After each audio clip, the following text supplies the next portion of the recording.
Здравствуйте! В эфире программа «Энергетика Якутии. Отраслевые новости». И я ее ведущая Татьяна Каракулова. И вот о чем расскажем сегодня в выпуске. В отдаленных селах домов с печным отоплением становится меньше. Теплоэнергетики реализуют программу подключения частного сектора. В Якутске разыскивается пироман. Он более 60 раз поджег теплотрассы. Вспоминаем героев Победы. Жизнь гидростроителя Евгения Батанчука – сплошные подвиги. В селе Хатыстыр Алданского района домов с печным отоплением становится меньше. В прошлом году котельным теплоэнергосервиса подключили 13 домов, а этим летом планируется провести теплотрассы еще к 17 частным домам. О том, как меняется жизнь на селе, в материале нашего корреспондента. В котельной поселке Хатыстыр на юге Якутии разгар рабочего дня. Каждые полчаса кочегар подбрасывает уголь в топки. Новые агрегаты, установленные осенью, исправно подают тепло. Заменили 3 котла, заменили насосную, автоматику. То есть на сегодняшний день в селе Хатыстыр мы имеем абсолютно новые тепловые сети, котельную, ну и с таким большим процентом живучести. После такого технического перевооружения начала сбываться мечта местных жителей. Частные дома подключают к центральному отоплению. Это очень радует. Это очень удобно, во-первых, с работы приходишь, голова не болит, тепло, очень уютно. Дошла теплотрасса и до дома Нелли Васильевой. Впервые зиму прожили без забот, радуется пенсионерка. Теперь думает о благоустройстве. Еще хотим достроить тут душ, туалет теплый. И машинку туда поставить, все, подключить. Еще вообще хорошо было бы. Все это стало возможным благодаря инвестиционной программе теплоэнергосервиса. В ближайшие 2 года число домов с центральным отоплением увеличится до 56. Желающих у меня весь нижний поселок желает подключиться. Потому что в последние годы у нас возникают проблемы с дровами, с вырубкой. Потому что только один вид, лес стоит, а для дров подходящих нет. Дрова сейчас приходится возить за 30 километров отсюда. Глава Хатыстыра обещает себе проведет отопление последним, только после того, как будут подключены все остальные дома поселка. И с каждым днем этот момент становится все ближе. Якутскэнерго направила заявление в правоохранительные органы, чтобы те задержали поджигателя теплотрасс. Только за год более 60 случаев возгораний. С каждым разом злоумышленник совершенствует способы поджога теплосетей. Стал устанавливать горючие закладки под слой изоляции, что приводит к большой площади повреждений. Вынуждены производить отключение достаточно протяженных трубопроводов. Под отключение попадает сразу несколько адресов, и это может привести к перемерзанию трубопроводов и дополнительным затратам на их восстановление. Поджоги происходят в 4 округах Якутска из 8. Наибольшее число инцидентов 47 зарегистрировано диспетчерской службой ЕТЭС в Гагаринском округе. Якутская ГРЭС успешно отработала первый год в объединенной энергосистеме Дальнего Востока.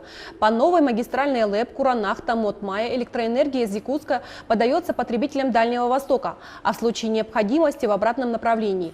Сегодня работа персонала и оборудования ГРЭС отличается от той, которая была в изолированной системе. У нас был потребитель, то есть утром человек просыпается и включаются все мощности. У нас идет вверх генерация, к вечеру, соответственно, ложится спать, какие-то предприятия останавливаются, мы разгружаемся.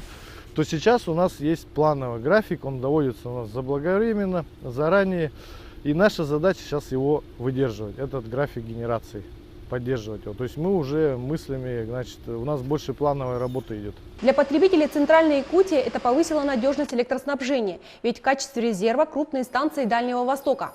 А в целом для системы АРЭМ положительный экономический эффект, поскольку газовая генерация дешевле угольной. 28 февраля энергетики по традиции вспоминают героя соцтруда Евгения Никаноровича Батанчука. В этот день ему бы исполнилось 106 лет. В августе 1940 года он пополнил ряды Красной армии, а после, пройдя всю войну, руководил строительством Вилюйской гидроэлектростанции. Подробнее в материале наших коллег. Память – это хорошенькая девушка, за которой надо ухаживать. Если за ней перестанешь ухаживать, она тебя бросит. Он тренировал память, вспоминая давние события жизни. Теперь вспоминают его всей страной. Для российской энергетики Евгений Батанчук – человек бесценный. Ради работы пожертвовал беззаботной юностью. Трудиться слесарем на фабрике «Металл» уроженец Балты начал уже в 14 лет. В 18 стал директором завода. Руководил сотнями сотрудников, спасал посевные, параллельно получал высшее образование. 26 планы на жизнь перечеркнула война.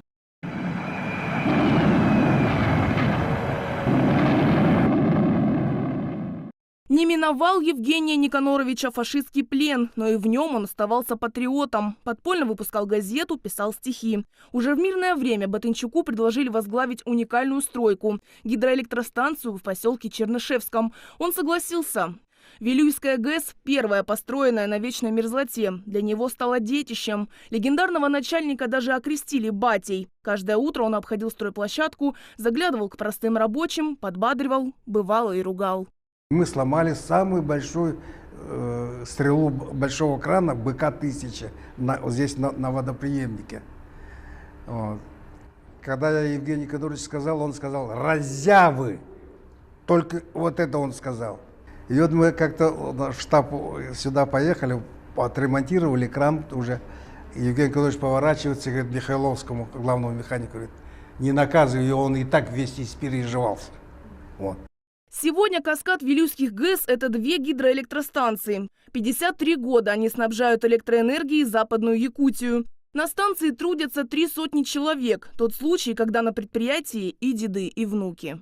Зачастую, говорю, я уже пытался сказать, что да, фамилии разные, но это члены одной семьи. Мы частенько говорим, когда общаемся между собой, что говорим, мы каскад, мы все одна семья. У нас тут свой менталитет, сложившийся в связи с, может быть, как раз тем, что мы живем так немножечко в анклаве, какие-то свои понятия, может, немножечко даже кусочек социализма. Каждый год на ГЭС приезжают студенты-практиканты. Часть остается, строит карьеру. 29-летний Степан Вернов за несколько лет вырос от слесаря до замначальника цеха. Местом работы гордится. И батей тоже. В таких условиях возводить такие сооружения очень трудно. Это очень волевой человек. И я думаю, каждый должен на него равняться, чтобы быть таким же целеустремленным и добиваться жизненных целей. У нас каждый его день рождения происходят митинги. У нас есть барельеф на станции памяти его, есть памятник в парке, к которому воскладываются цветы. Живые цветы у мемориала Евгения Батынчука появятся и в этом году, 28 февраля. Якутскэнерго приобрело для ожогового отделения Республиканской больницы номер 2 современный наркозно-дыхательный аппарат. Оборудование стоимостью около 3 миллионов рублей подходит для детей и взрослых. Спонсорская помощь была оказана по просьбе коллектива больницы в связи с тем, что старый вышел из строя. Когда случаются такие ситуации, когда аппараты выходят из строя и необходимо в максимально короткий срок приобрести эти аппараты, конечно, нужно оказывать помощь. Мы получили очень замечательную реакцию от врачей, именно непосредственно от тех людей, которые работают на этом аппарате. Они прям такую благодарность нам прислали. В среднем в ожоговом центре ежегодно проводится более 500 наркозов. Новый аппарат поможет пациентам менее болезненно пройти курс реабилитации.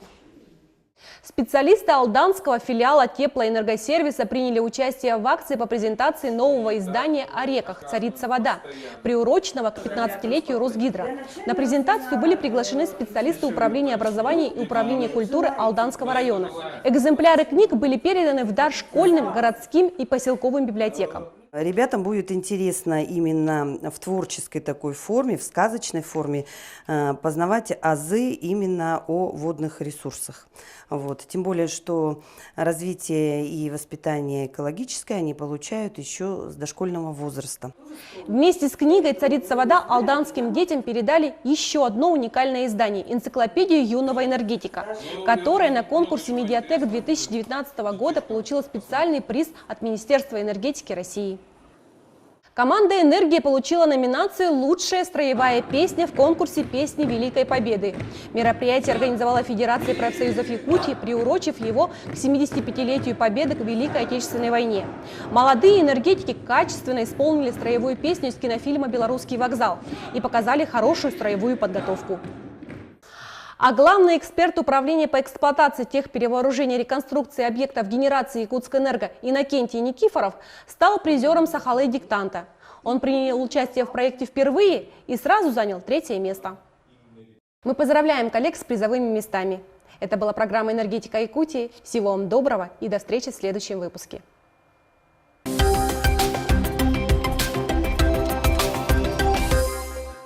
Если кассы, мы говорим, это фронт-офис энергосбыта, то энергосбыт – это фронт-офис компании. У меня в подчинении порядка 400 человек. У нас такая работа, мы очень сильно связаны с законодательством. Поэтому, с одной стороны, мы должны соблюсти то, что предусмотрено, а с другой стороны, как-то выйти из ситуации, которая прямо законом не описана. Времени на работе я провожу очень много. Бывает, когда ко мне приходят люди на прием, они могут в личной беседе там похвалить. Вот у вас очень хороший инспектор, у вас очень хороший специалист договорной группы. Практически весь мой трудовой стаж связан именно с Якутскэнерго. Так получилось, что я и замуж вышла за человека, который работает в Якутскэнерго. И со многими людьми сложились личные, дружественные отношения. Мы работаем для людей, мы стараемся, правда стараемся сделать так, чтобы людям было лучше.